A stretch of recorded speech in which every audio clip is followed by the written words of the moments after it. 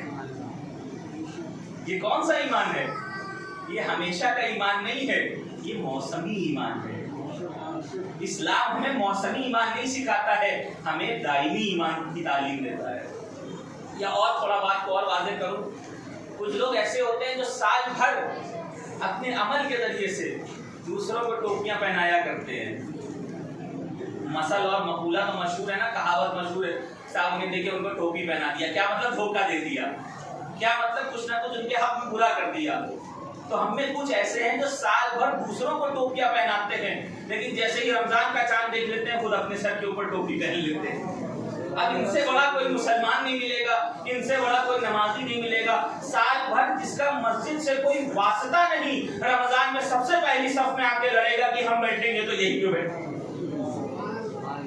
سال بھر جس کا کوئی رابطہ نہیں، یہ کون سے مومن ہیں تو مومن. کچھ حد تک ایمان تو ہے، مگر ان کا ایمان موسمی ایمان ہے.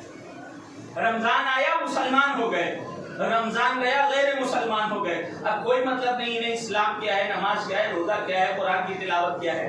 اب آپ کہیں گے حسینی لائف سے اس کا کیا مطلب ہے؟ آمادہ ہو گئے، یہاں تک لانا چاہتا تھا. اب مثال دیتا ہوں، کچھ لوگ سال بھر کے عزادار نہیں ہوتے ہیں، بلکہ صرف اور صرف 2 مہینے کے عزادار ہوتے ہیں. سال بھر اپنے من کے کام کیا کرتے ہیں، لیکن جیسے ہی محرم آتا ہے اب لباس بھی پہن لیتے ہیں کہ ہم عزادار ہیں. یا اور واضح کر کے جوانوں کے لیے کہوں، سال بھر موبائل میں جو رنگ ٹون ہوتی ہے اس میں نعوذ باللہ گانے لگے ہوتے ہیں.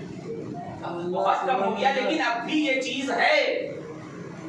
حتیٰ کبھی کبھی کہیں اگر مجمع عام میں بیٹھے ہوتے ہیں تو شرمندہ ہونا پڑتا ہے کہ اپنے آپ کو شیعہ اور عزادار کہتا ہے اور موبائل میں رنگ ٹون اس کے گانا لگی ہوئی ہے. تو سال بھر موبائل میں گانا سنیں گے، موبائل کے اندر رنگ ٹون جو لگی ہوگی گانے کی. سب نہیں ہوتے لیکن ایسے ہوتے ہیں، میں یہ کہنا چاہ رہا ہوں.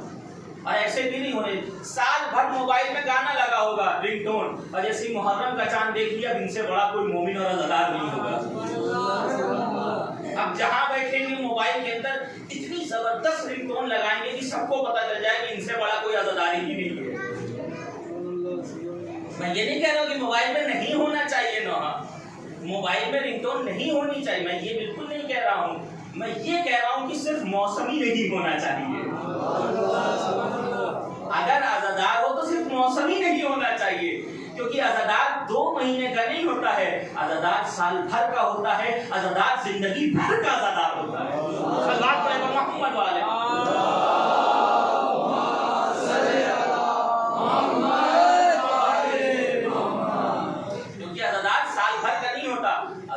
زندگی بھر کا ہوتا ہے. اہل بیت سے پوچھیں جن کے گھرانے کے افراد نے قربانی دی ہے، یہ صرف 2 مہینے کے عزادار نہیں بلکہ یہ سال بھر اور زندگی بھر کے عزادار تھے.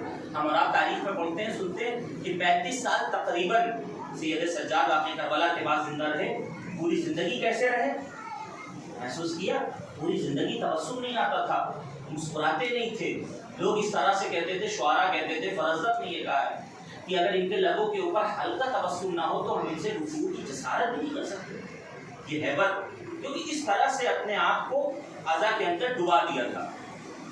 تو عزا کا مطلب یہ نہیں سال بھر روتے رہے، عزا کا مطلب یہ کہ سال بھر حسینی کردار کو اپنے دل کے اندر لیے آگے بڑھتے رہے. عزا کا مطلب یہ ہے. اور اسی لیے دیکھیے ہمارے یہاں کہا جاتا ہے کہ جو عزاداری ہے یہ باقاعدہ طور پر ہم موسم عزا کہتے ہیں، موسم عزا کہتے ہیں نا، لیکن کبھی یہ نہیں کہتے کہ موسم کردار بھی ہے عزاداری. موسم عزا فصل عزا کہتے ہیں 2 مہینے 8 دن موسم عزا ہے، لیکن موسم کردار نہیں ہے. کردار کا کوئی موسم نہیں ہوتا، کردار زندگی بھر کا کردار ہوتا ہے. فرش عزا وقتی طور پہ بچھایا جاتا ہے 2 مہینے 8 دن، یہ تہذیب عزا ہے ہماری، لیکن یہاں سے ملنے والا کیریکٹر، کردار اور پیغام حسینی لائف وے میں یہ زندگی بھر کا ہوتا ہے. اب اگر آپ آمادہ ہیں تو میں یہیں سے 2-4 باتیں اور کہوں گا جو بہت اہم باتیں ہیں. تو انسان 2 مہینے کا عزادار نہیں، انسان 2 مہینے کا مومن نہیں، انسان ایک بزرگ عالم دین نے بہت اچھی بات کہی ہے. جو موسمی مومن ہوتے ہیں، جن کا ایمان موسمی ہوتا ہے، کچھ ہمارے یہاں نمازی 8 کے ہوتے ہیں، کچھ 360 کے ہوتے ہیں، کچھ 60 کے ہوتے ہیں.